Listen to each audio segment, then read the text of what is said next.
Hi, this is David Lamb. We're going to start. Just a couple of the rules. Everyone's on mute. So if you have any questions, please post them in the question section. We will probably look at them at the end of the presentation. We already have one on humidity control, and we'll address that at the end. And hopefully you're going to find this valuable. I'm going to hand this over to James now, and Jeff France will also be adding some commentary. And he's a color commentator at that, folks. Morning, everybody. James Miracle here, area manager for Mitsubishi Electric, covering Eastern and Central PA. I am flanked by my new colleague here, Jeff France. Got to introduce yourself. Good morning. Jeff France, area manager, covering Eastern PA, Southern New Jersey, and Delaware.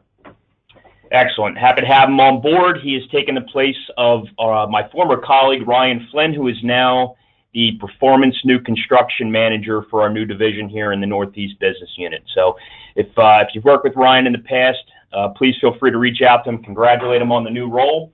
And if you have an opportunity to dive into any new construction opportunities in the passive net zero type, please feel free to reach out to him. That is his baby going forward.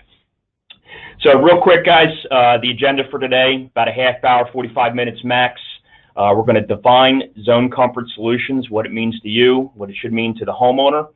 That is our marketing mantra, has been for the last year and a half, and it will be going into 2018 as well. Got 3 applications to review with you guys. One in the performance new construction realm with a net zero village. The second is a local job, 2-story colonial, which you guys get into on a regular basis, and then we'll finish up with a 2-story Cape Cod house. You know, a couple different variations of what you're going to see or what you're probably seeing out in the field right now that are definitely ZCS potential solutions for the average homeowner. We'll close the loop on ZCS as a whole, and then take any questions towards the tail end. So without further ado, let's dive in here, guys. Zone comfort solutions, how do we define it? And you've seen a couple slides over the last year and a half as to what ZCS is here, but bottom line is, guys, it's your opportunity to match the room needs with a specific indoor solution. And we've got multiple solutions, and in 2018, you're going to see several new products launched, including one that I am really interested to see in play here, is that single deflector ceiling cassette that you'll be able to install 16 inches on center in the ceiling of first floor or second floor without having to reinvent the wheel and frame anything out. So stay tuned on that. That'll be coming first quarter 2018. ZCS also provides a system solution designed for the room up. It's a sole source solution. Guys, and in the state of PA, again, you've heard me say it more than once when you talk about design heating temps. In the entire state of Pennsylvania, you are not required to design below 5 degrees. I don't care where you're at. If you're in Erie or over here in Bluebell, where we're at this morning, you do not design below 5 degrees, and we can give you 100% heating at 5 degrees. So we are a sole source heating product going forward. We are a solution that fits the heating and cooling needs of an entire house, as I said, and it's a toolkit that you guys can adapt as every time you walk through a door, you have an opportunity for a Mitsubishi Zone Comfort solution, and you have the ability to personalize that system. And it's the first time in the history of the HVAC world that you've had an opportunity or have the opportunity to involve a consumer in the design process, right? We personalize everything else in our house. We personalize our vehicles. Now you can personalize your HVAC system. So again, we're not a niche product line, guys. We're not only identifying a single zone option. We have multiple zones for personalized comfort, and that's where all of our marketing and advertising is gearing towards, is the entire whole home solution. So digging into the 3 examples we talked about, the first happens to be our net zero village. Okay, this system install or systems were installed up in Connecticut. This was new construction, passive net zero type construction, right? So it stands to reason this is a huge growth opportunity for the marketplace here in the Northeast. And you're going to start hearing that terminology more often as the building requirements start tightening up at the federal level, which they have been specifically down south in the Virginia area and especially out in California. Once it gets adopted in those two particular areas, then everything starts to trickle down into the other regions. So this was 156 condos. You're taking a quick sneak peek at the outside of the buildings now. 156 condos with two types, a one-bedroom and a two-bedroom flat, right? And each one of these condos are being conditioned with a single FH split, right? That's how tight the heating and cooling loads are in these systems. So we mentioned it. It is new construction.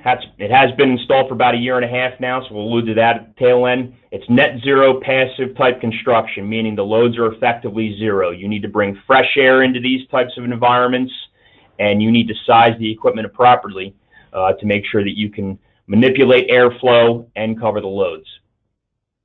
The original design on this was geothermal, but it put the budget way over for what the project called for and what the building management group wanted to spend. The condos themselves, the one bedroom was an 800 square foot condo. The second to two bedroom was 1,000 square foot condo. They did put an HRV in each apartment. And again, guys, when you're talking about net zero passive type construction, fresh air is critical. You need to get some air exchange in there. And if you look at the requirements, it's anywhere between 0.4 and 0.6. I think 0.6 is the standard for passive out of the book, but these systems were designed at a 0.4 air exchange per hour. The windows and doors picked up 50% of the heat load. And again, 156 condos, all being fed their electricity with solar photovoltaic cells, which you'll see here in a second at the carport level. This was under construction, right? Here's a picture of your HRV installed. This did assist in the air distribution throughout the condo flat. However, we rotated exhaust fans to get air in the adjacent rooms with temperature differential sensors, which you'll see here in a second. Challenges for the job itself: heating and cooling with one indoor head. It's hard to wrap, even for myself, it's hard to wrap your head around the fact that you have cooling and heating loads when you do your manual J that are so tight that you can get an entire flat, 1,000 square foot and below, done with one indoor head unit. Could be a wall mount unit, could be an SEZ, right? And we'll have some changes to that platform in 2018 as well. But it definitely is the case, guys, going forward. Conditioning of the bedrooms. Obviously, if you're doing it with one indoor head, in this case an FH12, how do we get the air from that dining room, living room area into the adjacent bedrooms or bedroom when the doors are closed, right? The owner, the building management group, was worried about the aesthetics of the wall-mounted unit and what that would do for the leasees. And then obviously sizing the solar system to provide enough electric to handle the FH system and the loads on the house itself. So how do we do it? Again, we use a single zone FH12. You're seeing some exhaust registers right on the discharge of the FH unit itself, and with temperature differential sensors, right, from one room, that main conditioned room, the living room, dining room flat, and kitchen, when the temperature was outside of 1.8 degrees, it would kick on the exhaust fans to then rotate the air off the discharge of the FH12 into the adjacent bedrooms. There's a couple different ways to do this, guys. A couple different manufacturers of transfer fans. I know Turgeon is one of them, to where you can install a transfer fan, motorized transfer fan, inside the wall joists. They fit in a 2x4 wall, no problem, to rotate air from one room to the other. That's one way. This just happened to be a Green Heck exhaust fan from one room to the other. Okay, and much like I said, temperature differential sensors, you'll see here in a second. I said 1.8, I meant 1.5 degrees, so it's a little tighter than that. But it did allow for a 50 CFM transfer fan to kick on and rotate that air into the adjacent room, the conditioned air into the adjacent room.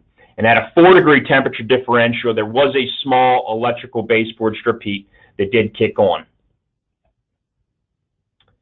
All the electric usage is monitored by the homeowner. It was for the first year for sure that we know of.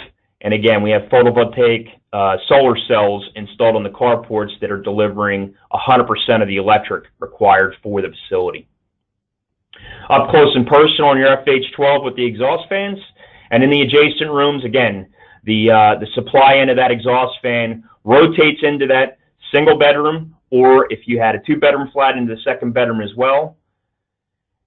And there's your temperature differential sensor in each room, right? You don't have a traditional thermostat on the wall, but if you're within 1.5 degrees, everything is copacetic. Outside of 1.5 degrees, that exhaust fan's kicking on and sending conditioned air into those adjacent rooms. Here's a picture of the carports with the photovoltaic cells. If anybody's getting into solar or thinking about getting into solar, it is a growth market, and there are a lot of advantages on the rebate end. I'll leave it at that because I am not a solar expert by any stretch. Mitsubishi provides solar opportunities as well as other manufacturers, and we're starting to see these tie into our HVAC ductless solutions or ZCS solutions more often. Another side picture of the carport itself. And again, this is a net positive project. After 1 year being installed, that entire facility is net positive. Okay, the owner's paying all the energy bills, so you can leverage that as an advantage to generate new leasees coming in because they don't have to pay utility bills. They are metering, as we said, they reset after 1 year. And the first calendar year, this has been installed for over a year and a half now, so I'm interested to see what year 2 brings. But they were net positive after the first calendar year of those systems being installed. Pretty impressive. HVAC system paid for itself in each room within the first year. Okay, passive net zero type construction. Keeping in mind, again, we have a performance new construction division in the Northeast Business Unit. It is being fronted with Ryan Flynn at the helm. So please feel free to reach out to me or Ryan, and we can get you in tune to some builders, contractors, architects that have taken that head on. Our second application here of the day is our Zion Hill renovation. This is much more in line with what you guys see on a regular basis here. This is a 2-story colonial in Bucks County. Go through the construction, right, front and back. What you're looking at here, guys, is about a 30-year-old house. The house was built in 1987, just under 2,000 square foot, first and second floor, unconditioned basement at this point, 2x4 frame construction with 13 and R19 in the walls and the attic, respectively. Double pane windows and doors that are on their way out. Come to find out, guys, 30-year construction techniques. When you get into some of the building materials, they do have a 30-year lifespan. It seems that this homeowner had to address windows, doors, and their HVAC system all at the same time. There was an existing oil boiler taking care of the heat and domestic hot water. Every bit of 30 years old. It was original to the house. It appeared that with all the soffits in the house, that AC was an add-on after the house was built. There's a picture of your existing hot water system. Somebody was kind enough to upgrade them to a an indirect tank from their domestic hot water coil that was integrated into the boiler itself. It's 30 years old, certainly oversized for the system. It was 100,000 BTU output boiler Trianco. Never even heard of that manufacturer myself until I saw the job here. Last Bacharach kit test done on the system had the efficiency of the boiler at 78.4%, which is probably what you're accustomed to seeing with a 30-year-old boiler. The hydronic copper baseboard, definitely raggedy. As you can see here, that was probably installed in the bathroom with the rust on it. I'm a betting man, but the homeowner definitely wanted the baseboard out of the house as one of the design parameters. At some point, there was a cooling system put in and then probably replaced at some point because it was an Amana 14-SEER heat pump with air handler. The HVAC contractor that made that adjustment decided to reuse the 25-year-old R4.2 fiberglass duct in the attic, and I can assure you that there was some IAQ issues in doing so. The second floor boasted a Sentra return. It was a 24 by 24 return filter grill, as you can see, kind of in that top picture there. I think you had 18-inch flexible duct coming off of that return filter grill into the return. So you don't have returns on the first floor, and you're getting uneven distribution, air distribution. Duct runs all throughout the house. I mentioned the soffits. We also had ductwork in the closets of the second floor to get to the first floor, very unsightly, if you will. So what are the challenges here? The homeowner wanted to eliminate the need for oil. Homeowner was definitely accustomed to paying upwards of $3.75 per gallon for fuel oil, which was not but 3 years ago. Oil was relatively affordable last year, averaged around I think it was $1.90, $2, and it's hovering around $2.25 right now. The word on the street is that number will rise and probably see somewhere to the tune of about $2.75 to $2.80 per gallon this year. It goes without question that the oil boiler is old, and the baseboard itself, 30-year-old baseboard, been kicked around enough. You can see it's time. Homeowner wanted more comfort, and when I say that, the air distribution wasn't ideal in this house. I mentioned the central return, the 24 by 24 return filter grill on the second floor, top of the stairs, but the supply registers throughout the house, whether it was a design consideration or not, weren't strategically placed as well. Ductwork in the attic feeding the second and first floors definitely wasn't strategically installed there either. There was no way to provide any storage area up in the attic the way the original duct was run. And taking a look at the soffits in the house here, this is a snapshot of the kitchen. It's an 8-foot ceiling throughout the house. However, the kitchen did have a major soffit in it. That's a 7-foot ceiling there because you have not one, not two, but 3 supply hits, the third supply hit feeding the living room. And the building owner was kind enough to throw some really efficient fluorescent drop lighting here in the kitchen to really tie it all together. The ductwork in the second floor closets, these are the kids' rooms here. Again, you know, quite an industrial look with the silver duct wrap around the oval pipe there, but the homeowner wasn't too keen to having duct runs through the closets. They want to eliminate the duct runs through the closets. Mentioned the need to eliminate oil and remove the copper baseboard. We want to address the uneven air distribution through the house. We'll eliminate the ductwork in the second floor closets. We mentioned that as well. The homeowner was specific here in the event we were going with Mitsubishi because we were providing a traditional system, unitary system, as well as a couple Mitsubishi zone comfort solutions. The homeowner was specific. She did not want wall mount units on the first floor. And you guys are going to run into this. And sometimes we can't overcome that objection. That's why we have multiple indoor unit opportunities for you. Wanted to allow for the conditioning of a finished basement at some point. Kids were relatively young, and I think they wanted to avoid any kind of drywall and fascia issues now. But within the next 5 years, they're planning on a finished basement, so they do want to make sure they size accordingly. They also wanted to have the ability to introduce humidity in the heating season. You know, that's very important, goes to the IAQ issues. We talked to the house, and with our MVZ air handler, you can absolutely integrate your average Aprilaire humidifier into our systems now.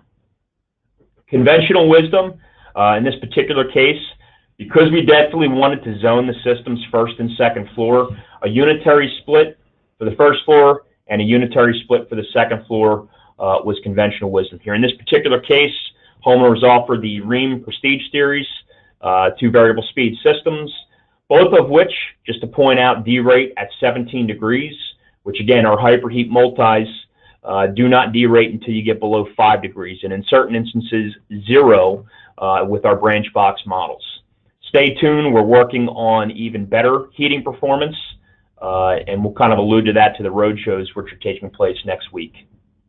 So in this particular case, auxiliary heat is still needed for these heat pumps. We did have to integrate electric strip heat kits, and the warranty on these guys are 10-year parts, 10-year compressor. So with any Mitsubishi opportunity, especially a sole source or whole home solution for Mitsubishi, you have typically more than one option here. And in this particular case, we gave the homeowner 3, right? Not to scratch your head or give the homeowner too many options, but we did have to go through all 3. In this particular case, a hybrid system which traditionally for you guys out in the field, a hybrid system was a heat pump with fossil fuel. When I say hybrid, I mean a ducted and ductless hybrid solution with one outdoor or multiple outdoor units from Mitsubishi. This was an 8-zone 48 hyper with an MBZ-24 air handler that was handling the entire first floor. So we're blanketing the first floor with conditioned air, and then we're room by room zoning the second floor with GL06s. Relatively smaller bedrooms, real tight on the second floor. We can get away with GL6s in each individual bedroom, right, and zone them individually. The warranty, should you be a diamond contractor on this install, which this contractor was offering a 12-year parts, 12-year compressor warranty, much better than that unitary solution. Option 2, assuming we wanted to go with 2 ducted systems, much like the unitary solution was, we can do that with 1 outdoor unit. So we're utilizing our 8-zone 48 hyper heat model as well, and 2 MBZ-24s with ducted air handlers for both the first and second floor. So you still have your independent first and second floor zoning, albeit that second floor isn't zoned in a room by room, not as efficient as we could be. Also offers a 12 and 12 warranty, so that's option 2. We got a little bit of duct work when you talk about profit per man hour in terms of incorporating a brand new duct system or redesigning the existing duct system. You're going to add hours to the job and overhead to the job. Last but not least was our Ultio systems. It's our 1-to-1 ducted heat pump systems. They also are hyper heat. So this kind of marries that to that unitary solution, albeit you get that better heating performance, that 100% heating at 5 degrees. In this particular case, the smallest Ultio system we have is a 2.5 ton. So we're slightly oversized on the first floor and the second floor. To me, it didn't make for an ideal scenario in this particular case, but we definitely did offer it. So you had 1 2.5 ton system on the first floor basement and the second system up in the attic, just like the unitary solution. Better heating performance and still boasts a 12 and 12 warranty. The homeowner ultimately decided to go with that hybrid system. She loved the idea of not having wall mount units on that first floor, but the room by room zoning on the second floor with the GL06 or 06s, especially thinking long term when that empty nester scenario comes down the pike. That second floor room by room zoning really was attractive to her. And that air handle on the first floor allowed for the conditioning of that basement, so we sized the ductwork accordingly.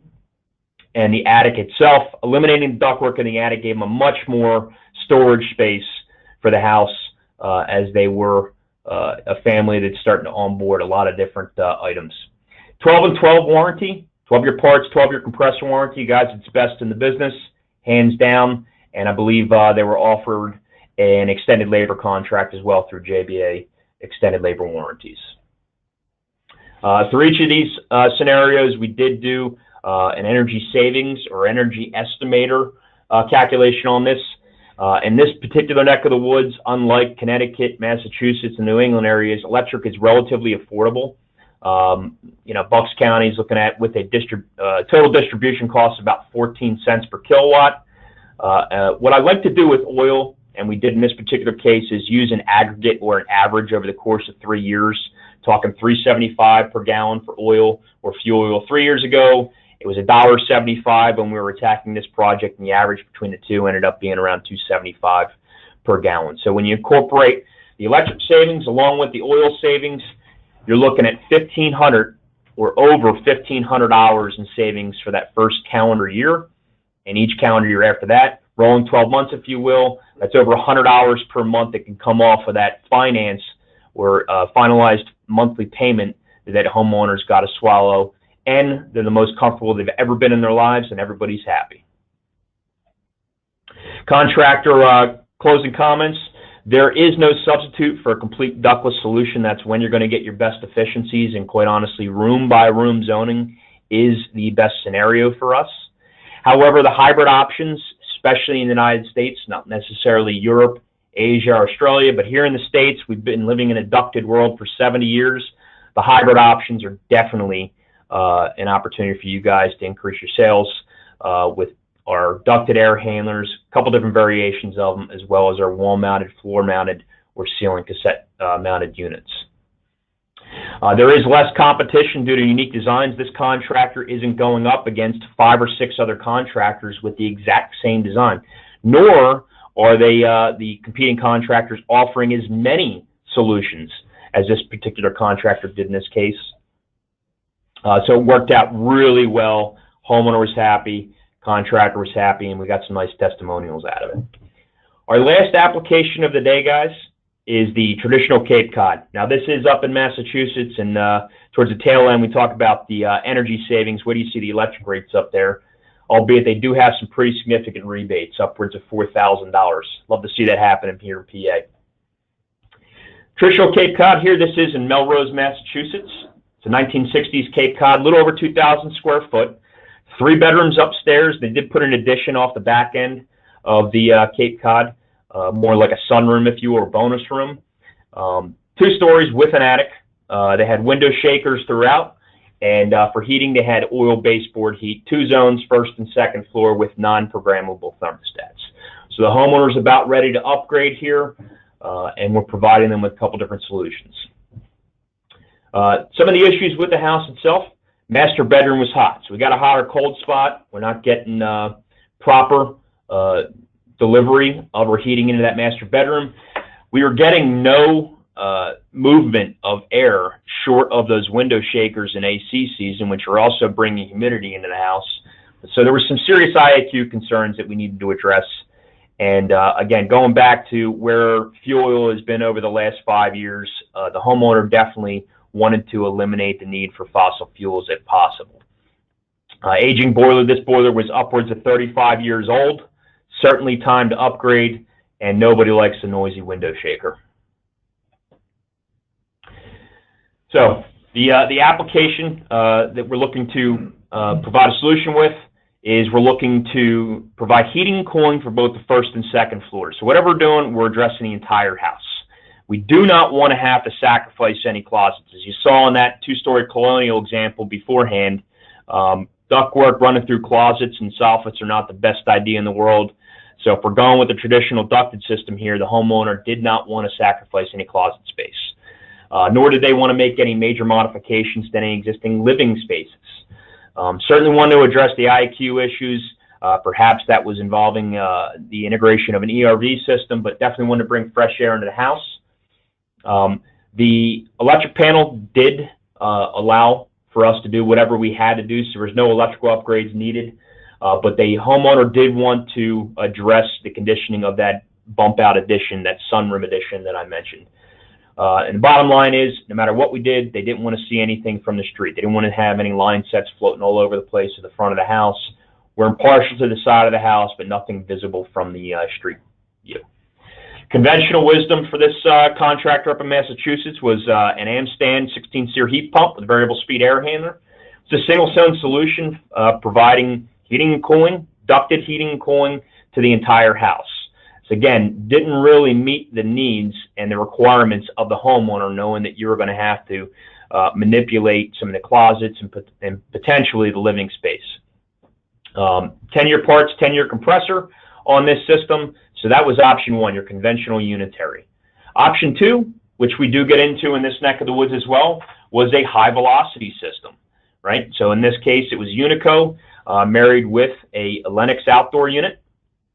Unico has come a long way. They've got a couple different scenarios there, but the efficiencies simply aren't there, and the installation costs from a profit per man hour or total man hour field, they do add up. It's not as quick and painless as it is to install a Mitsubishi ZCS system. So you're talking about efficiencies no higher than, depending on the type of system you install, 17 SEER. Typically you're around the 13, 14 SEER area with a high velocity system, unless you're going with the green series. And the parts warranties just aren't there as well. 5-year parts, 5-year compressor. However, the contractor was able to offer through your service plan with this system. Moving on to Mitsubishi's solution, in this particular case, right, much like the 2-story colonial, we were going with a 5C42 hyperheat model that met the heating and cooling loads for the house. So sole source, 1 outdoor. Again, we're taking that first floor into account with an air handler, in this case an MBZ24.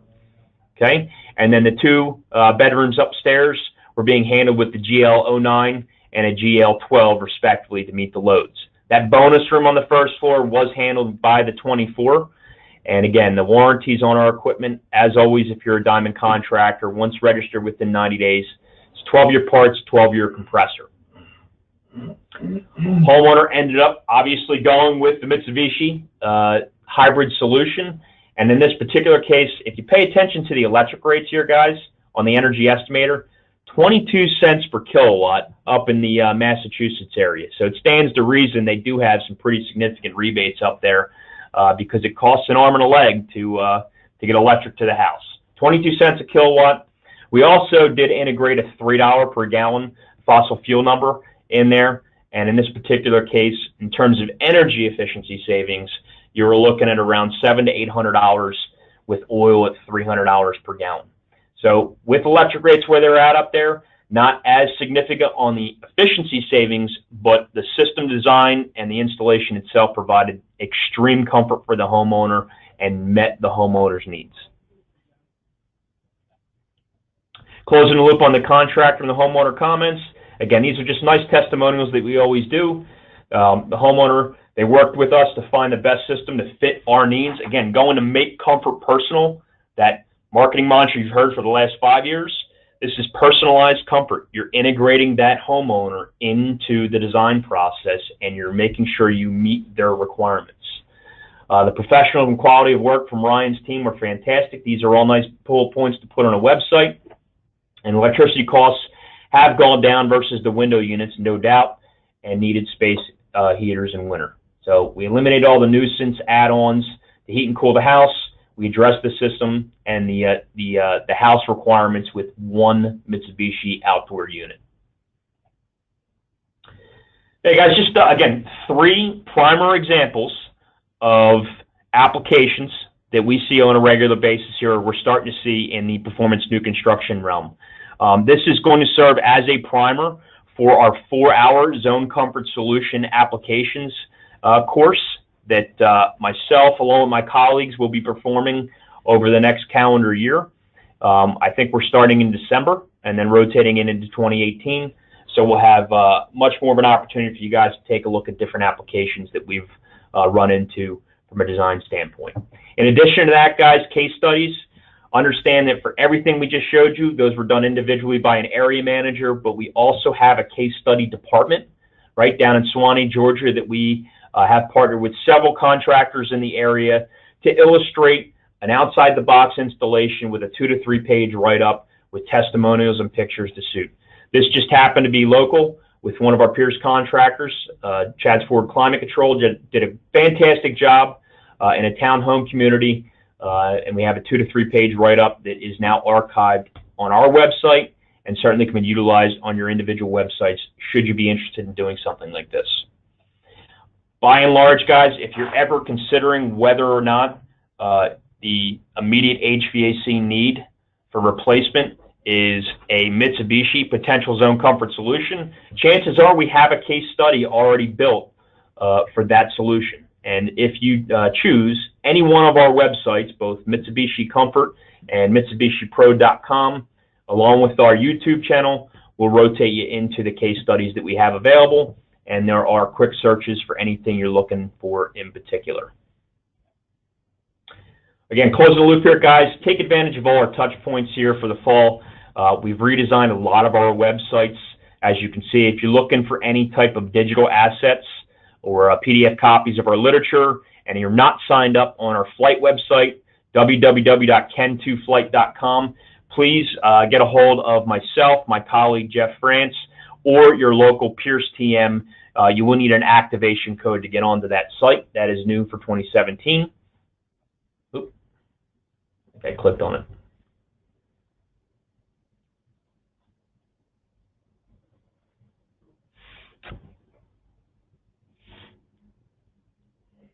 Just bear with me, guys. Not necessarily tax savvy, and definitely clicked on the flight website there. Let's go with the answer. Let's see. We'll see if we've got any questions while that starts to clean itself up.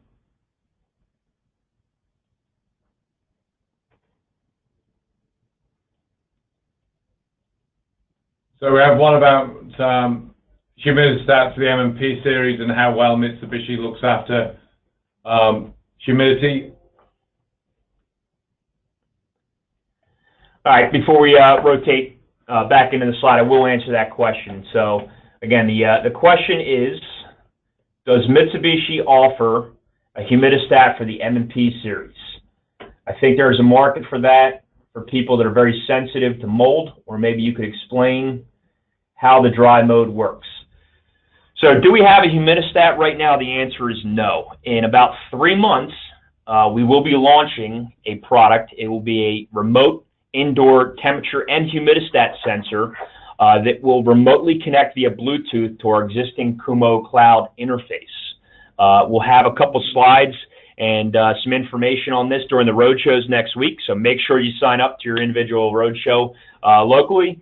But yes, we will have the ability to at least see humidity. In terms of control humidity, however, guys, dry mode has and always will be where it's at for us.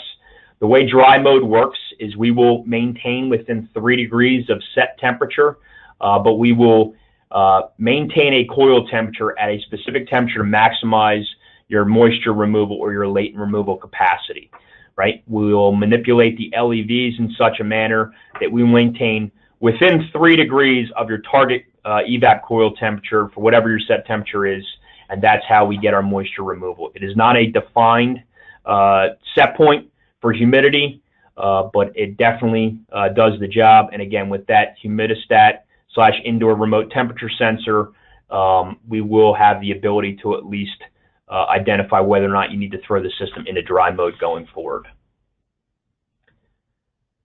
Going back into the presentation here, guys, content, case studies we mentioned, YouTube videos on Mitsubishi HVAC on the YouTube channel. Guys, anything in the realm of sales, service, install, or consumer information, we have a video for it.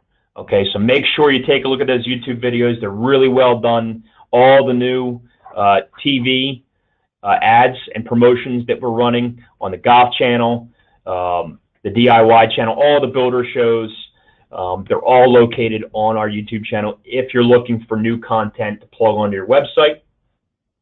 And just so you know, guys, 2017, we're spending over $20 million in marketing and advertising to maintain that brand awareness so that you guys can go out there, sell your companies, and just focus on the design, that personalized design, that zone comfort solution. I appreciate you guys taking the time here today. And the takeaways here, Zone Comfort Solutions provides a toolkit to meet the most demanding applications in the homes. There's not an opportunity now that you don't have a chance to walk into a door and be thinking this is a potential personalized zone comfort solution from Mitsubishi, right? You guys can separate yourselves from the pack. You can separate yourselves from the competition that are just going in thinking, okay, I've got a 90% gas furnace. Let's just go ahead and swap that sucker out.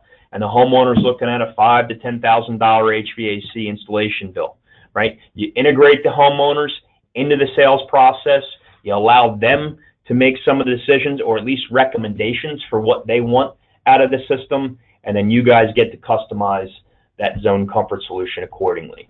You guys are the experts, but this allows us to now integrate homeowners into the decision-making process. It's a beautiful thing for all. And again, guys, please be aware our road shows that we do twice a year, our fall road show, will be all next week, starting in State College on Monday, and then we'll be rotating over to Jersey towards the tail end of the week with myself and my new colleague, Jeff France. With that, I'll leave it to David and any questions that are out there. Yeah, if you want to register for the road shows, just go to pierce.com and then training, and we've got all the dates and locations set out there. And we'll be looking at the new products as well as sort of how to take some of the new programs and really help you sell more. And the purpose of the roadshow really is to give you a sense of what's new and so that you can make the most of it during the heating season. I don't think we have any more questions. When will the redesigned air handler be coming out? Will it be shorter in height? Outstanding question. And again, The answer to that question will be at your local road show next week. But the answer is yes, our air handlers will be shorter to the tune of about 10 inches when all is said and done. The SVZ air handler is slated to be launched at the beginning of the new year. There'll be 2 chassis, but both of them will be 10 inches shorter than the existing MVZ chassis, both the small and the medium cabinets. What we're ending up doing here is taking the electrical section of the existing MVZ air handler and rotating it down into the blower section to provide for that 10-inch decrease in height.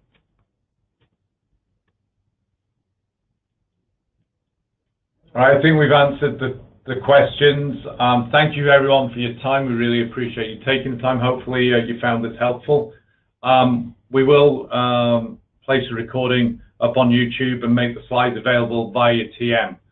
So if you want a copy of the slides, please contact your territory manager, and we'll also send out the address on YouTube. So thank you very much, and hopefully this was useful.